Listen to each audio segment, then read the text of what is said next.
Hello, on the 20th September 2026, Led On will be showing here at the Engine Room in North Shields. Here's a chat I had with Mark, who runs the venue.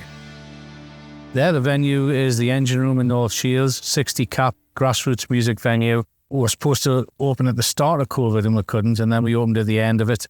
And we've just struggled along since, really. It's great. We'll do different genres. We'll do, dance music, or we'll do indie, rock, folk, you name it. We'll do all sorts of genres of music, and bands can book the venue, I should say, for launch nights, or, if they're launching an album, or if they're touring or anything like that. So we do logos. We also do tours as well, bands that are touring, artists that are touring.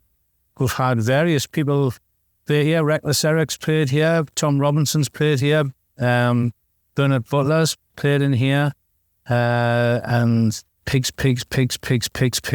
have played in here.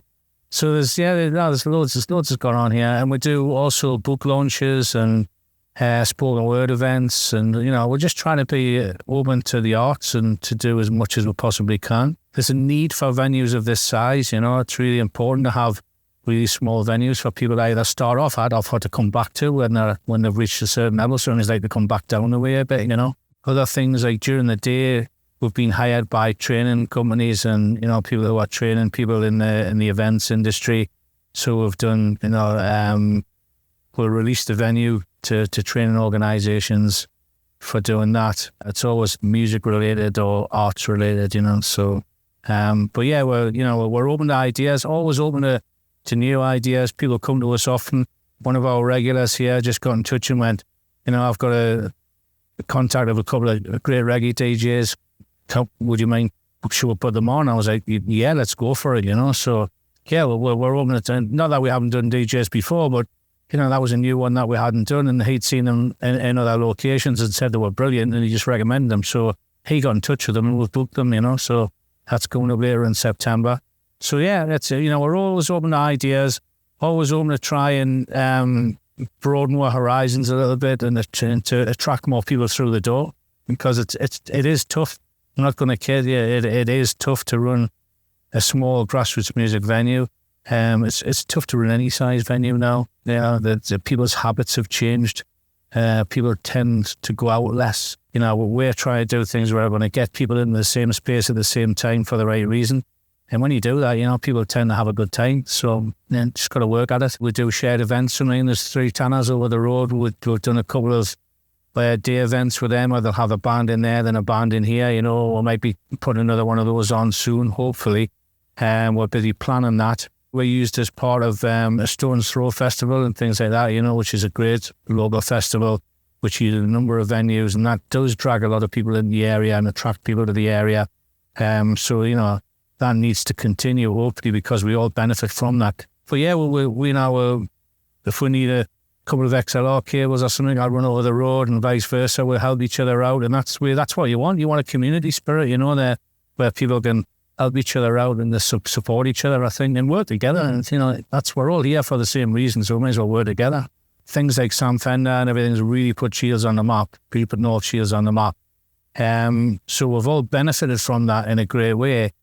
I think you have to remember, though, that there's only a certain amount of footfall here. So if you saturate it with venues and everything, we've got to get people into the area to occupy them and to play there. So, we've got to get the balance right, I think. I think that's the important thing to remember. But yeah, it's great because people, there's a scene here, and it's pretty cool. The Riverside's lovely, and it's just nice. It's just a nice area to be in, and people enjoy coming here just for a drink or to come and experience some live music and the arts, So it's definitely on the up.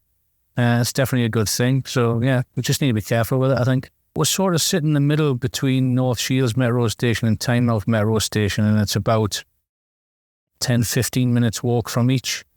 So if you can get the metro, you can be within, you can be down on the quay on the Fish Quay area here for, within 10 or 15 minutes. Getting up the hill after a few drinks may be hard. There's bus service, there's free parking here. There's, I don't think we're too bad. As you say, there's the ferry, and they're moving the ferry along the quay. We're lucky to be hit by train, boat, and cars as well, you know what I mean, and buses. So I think we're doing all right there. Well, there's a bit of a business opportunity for if somebody wants to start giving people a lift up the bank for a couple of quid. If they're any good on a motorised rickshaw or something like that, that would make a few quid doing it that way. We're open to doing all sorts of things. We're open to anybody from any background trying to express themselves in an artistic way. We're happy to listen to them and try to accommodate them if we can. You need spaces to do that, and we are one of those spaces. Regardless of background, regardless of sex or gender or anything at all, we're happy, more than happy, to try and accommodate people. Yeah, that's what we're here for. You know, somebody mentioned to me once that had been mentioned at some point, you know, about having some sort of lift up the bank. I don't know how they would do it or where they would do it, but it would be popular. Like, I think it would be popular.